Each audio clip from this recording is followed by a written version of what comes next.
कौन सी स्त्री अपने पति का दिल जीत लेती है? कौन सा पुरुष पत्नी से जीवन भर रिश्ते खराब नहीं करता? कहते हैं बुद्धि से अगर काम लिया जाए तो मनुष्य अपने घर को टूटने से बचा सकता है, अप्राप्त चीजों को भी प्राप्त कर सकता है, बड़ी बड़ी मुश्किलों से पार पा सकता है, हार को भी जीत में बदल सकता है, अपने घर में खुशियों के अंबार लगा सकता है। लेकिन ये सब तभी हो सकता है जब आप अपनी बुद्धि का सही इस्तेमाल करते हो। आज की कहानी एक बुद्धिमान लड़की की है जिसने अपनी बुद्धिमानी से अपना घर उजड़ने से बचा लिया। तो आइए ध्यान से सुनते हैं इस शिक्षाप्रद कहानी को। मित्रों, किसी देश में एक बड़ा ही बुद्धिमान राजा रहता था। कहते हैं वो राजा न्याय के लिए बड़ा ही मशहूर था। दूर दूर से लोग राजा के पास न्याय कराने आते थे। राजा सबका न्याय बड़े ही अजीब अंदाज में करते थे। अक्सर उन्हें प्रश्न पूछने का बड़ा शौक था। एक दिन नगर के दो सगे भाई अपना फैसला कराने के लिए राजा के पास आए। दरअसल उनके पिता मरते समय उन दोनों के लिए एक गाय दे गए थे और कह गए थे कि बेटा ये पशुधन तुम दोनों आपस में बांट लेना। पिताजी तो मर गए, लेकिन उन दोनों भाइयों का उस गाय को लेकर बंटवारा नहीं हो पा रहा था। सोच रहे थे एक गाय है, इसको दो जगह कैसे किया जाए। बड़ा भाई कहता कि गाय मैं लूंगा, छोटा बोल रहा था मैं लूंगा। जब बात नहीं बनी तो वे दोनों अपना झगड़ा लेकर राजा के पास गए और गाय के बारे में सारी बात बताई। राजा उनकी बात सुनकर काफी देर तक सोचता रहा कि इनका बंटवारा कैसे किया जाए। गाय तो एक है और गाय किसी एक के ही पास रह सकती है। राजा को प्रश्न पूछने का बड़ा शौक था। राजा ने कहा, देखो मैं तुमसे कुछ प्रश्न करूंगा और जो सही उत्तर देगा गाय उसी को दी जाएगी। राजा की बात सुनकर दोनों भाई बड़े सोच में पड़ गए कि कैसा न्याय है। पिता की संपत्ति पर तो सभी संतानों का समान अधिकार होता है, चाहे उसका एक बेटा अक्लमंद हो चाहे दूसरा बुद्धिहीन। बड़ा भाई सोचने लगा कि उसका छोटा भाई बहुत होशियार है और वो राजा के प्रश्न का जवाब तो दे ही देगा। इस हिसाब से तो गाय उसे ही मिल जाएगी। यही सोचकर बड़ा भाई बोला, राजा साहब हम अपना बंटवारा कराने आए हैं, परीक्षा देने नहीं आए हैं। आप ऐसा ही हमारा बंटवारा कर दो। राजा बोले, नहीं, हमारा बंटवारा करने का तरीका कुछ अलग है। छोटा भाई बुद्धिमान था तो वो तो इस बात से सहमत हो गया। वो कहने लगा, हाँ हाँ महाराज आप प्रश्न पूछिए। तब राजा ने उनके सामने एक प्रश्न रखा और प्रश्न ये था कि संसार में सबसे तेज गति किसकी है। प्रश्न सुनकर दोनों भाई सोच में पड़ गए। राजा ने कहा, जाओ तुम्हें एक दिन का वक्त दिया जाता है। कल दरबार में आकर जो सही उत्तर बताएगा तभी हम अपना फैसला देंगे। मित्रों, दोनों भाई घर चले आए और सोचने लगे। बड़े भाई ने सोचा कि उसके पास तो एक तेज गति से दौड़ने वाला घोड़ा है जो सबको क्षण मात्र में पीछे छोड़ देता है। कल मैं राजा को यही उत्तर बता दूंगा। उधर छोटा भाई भी सोच रहा था पर उसे कोई उत्तर नहीं समझ में आ रहा था। वो बड़ा उदास सा लेटा था। तब उसकी बेटी ने पूछा, पिताजी क्या बात है, आप उदास कैसे हो? उसकी बेटी का नाम था चिंतामणि। चिंतामणि भी अपने पिता की तरह बड़ी बुद्धिमान थी। उसने कहा, बेटी राजा ने एक सवाल पूछा है, सही उत्तर बताने वाले को ही गाय दी जाएगी। अगर मैं नहीं बता पाया तो गाय मुझे नहीं मिल पाएगी। बेटी ने कहा, पिताजी राजा ने क्या सवाल पूछा है? तब पिता ने राजा के द्वारा पूछा गया प्रश्न अपनी बेटी को बताया कि संसार में सबसे तेज गति किसकी है। बेटी ने इसका उत्तर झट से अपने पिता को बता दिया कि पिताजी सबसे तेज गति मन की है। पिता उत्तर पाकर निश्चिंत हो गया और अगले दिन दोनों भाई राज दरबार में पहुंच गए। बड़े भाई ने बताया, महाराज सबसे तेज गति तो मेरे घोड़े की है। छोटा बोला, राजा साहब सबसे तेज गति तो मन की होती है। मन ही इतनी तेज गति से भागता है कि पल मात्र में पूरी दुनिया के चक्कर लगा सकता है। छोटे भाई का उत्तर सुनकर राजा बड़ा खुश हुआ और पूछने लगा कि तुम्हें यह उत्तर किसने बताया, सच सच बताना। तब छोटा भाई बोला, महाराज मेरी बेटी चिंतामणि ने। राजा बोला, शाबाश, हम आपकी बेटी को धन्यवाद देते हैं। उधर बड़ा भाई बड़ी चिंता में पड़ गया कि अब तो राजा साहब इस गाय को छोटे भाई को दे ही देंगे। वो ये सोच ही रहा था, तब तक राजा ने दूसरा प्रश्न पूछ लिया कि ये बताओ कि संसार में सबसे अनमोल वस्तु क्या है। प्रश्न सुनकर वे दोनों फिर घर चले आए। चिंतामणि ने फिर अपने पिता को उत्तर बता दिया कि दुनिया में सबसे अनमोल चीज क्या है। सबसे अनमोल चीज है नींद। अगले दिन राजा के सामने बड़ा वाला तो कुछ उत्तर नहीं दे पाया। छोटे वाले ने बताया कि महाराज, दुनिया में सबसे अनमोल चीज नींद होती है। सोते समय दुनिया के सब प्राणी एक जैसे हो जाते हैं, छोटे बड़े का भेद नहीं रहता। नींद के आगे लोग कीमती से कीमती चीज को भी भूल जाते हैं। उत्तर सुनकर राजा बड़ा खुश हुआ। कहने लगा, वाह, क्या उत्तर दिया है। क्या आज भी ये उत्तर तुम्हारी बेटी ने बताया है?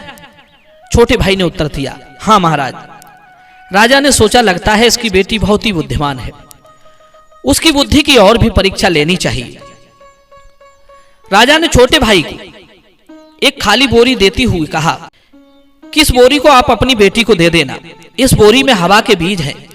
तुम अपनी बेटी से कहना कि वो इन बीजों की फसल उगाकर मुझे दे दे।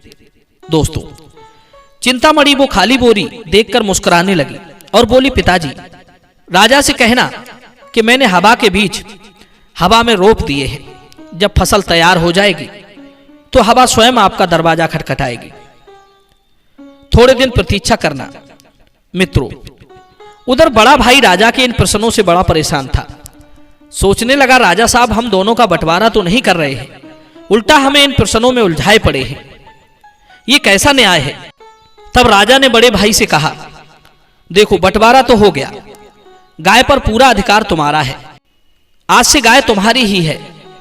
मित्रों, राजा के इस फैसले से छोटा भाई निराश हो गया और राजा से पूछने लगा, महाराज ये कैसा न्याय हुआ। उत्तर तो मैंने दिए हैं और गाय बड़े भाई को दे दी। राजा बोला, चिंता ना करो, तुम्हारा ये जवाब देने के लिए मैं कल तुम्हारे घर आऊंगा और अपनी बेटी से कहना कि मुझे एक ऐसा उपहार भेंट करे जो उसके हाथ से मेरे हाथ में ना आ सके। मित्रों, अब तो बड़ा भाई प्रसन्न होता हुआ अपने घर चला गया। उसे राजा ने वो गाय दे दी थी, जबकि उसने कोई उत्तर भी नहीं बता पाया था। छोटा भाई बड़ा निराश था, क्योंकि राजा को सही उत्तर बताने के बाद भी उसे गाय नहीं मिली। वो राजा के बंटवारे से संतुष्ट नहीं था। शाम को जब छोटा भाई घर पहुंचा और सारी बात अपनी बेटी चिंतामणि को बताई कि कल राजा साहब हमारे घर आएंगे और वो आपके हाथ से एक उपहार लेना चाहते हैं। उनका कहना है कि आपके हाथ से मैं उपहार स्वीकार भी करूं और मुझे वो मिल भी ना पाए। बेटी ने कहा, पिताजी ऐसा ही होगा, आप चिंता ना करें। अब तो बाप और बेटी राजा के स्वागत की तैयारी करने लगे। उधर अगले दिन राजा जब चिंतामणि के घर आया तो चिंतामणि ने एक टोकरा कपड़े से ढांपकर राजा को उपहार देने के लिए आगे बढ़ी और बोली, मेरा उपहार स्वीकार कीजिए महाराज। राजा ने चिंतामणि से वो उपहार ले लिया और उस टोकरी से कपड़ा हटाकर देखने लगा कि देखिए इसमें क्या है। जैसे ही उसने कपड़ा हटाया तो उसमें से एक तीतर फुर्र से उड़ता हुआ भाग गया। राजा के मुंह से निकला, वाह, क्या बुद्धि लगाई है। आपका उपहार देखकर मुझे बड़ी प्रसन्नता हुई। राजा ने कहा कि देखो, मैं चिंतामणि की बुद्धिमत्ता से बहुत प्रसन्न हूं और इसीलिए मैं चिंतामणि से विवाह करना चाहता हूं। यह सुनकर चिंतामणि का पिता खुशी से भर उठा। सोचने लगा कि राजा ने मेरे बड़े भाई को गाय देकर तो मेरे साथ अन्याय किया था, परंतु मेरी बेटी को अपनाकर सब कुछ दे दिया है, जो शायद किसी के पास नहीं है।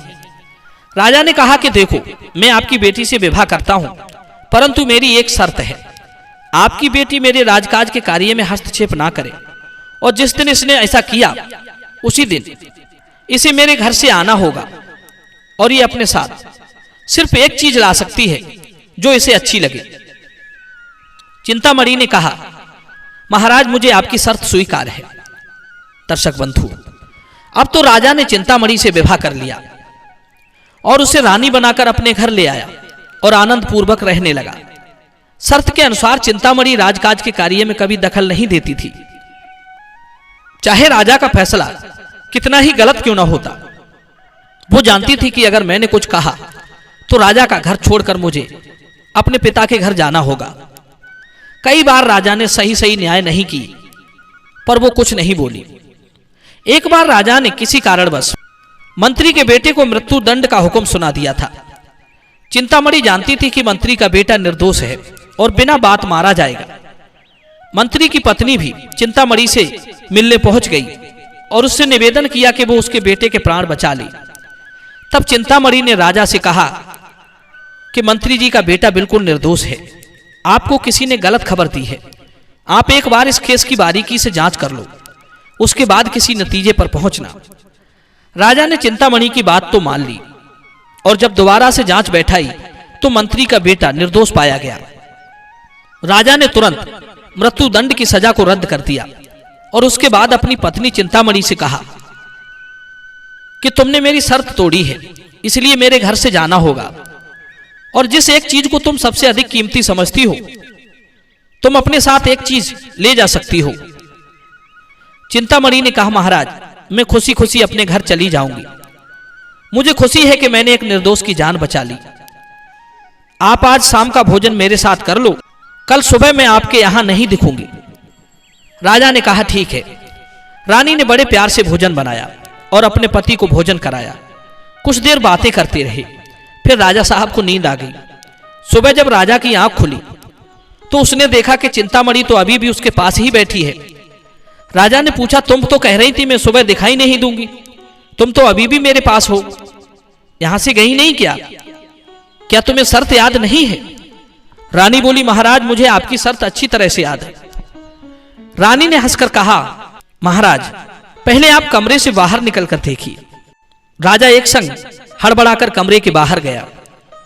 राजा ने जब कमरे से बाहर जाकर देखा तो उसे पता चला कि वो तो अपनी ससुराल में है। ये कैसे हो गया?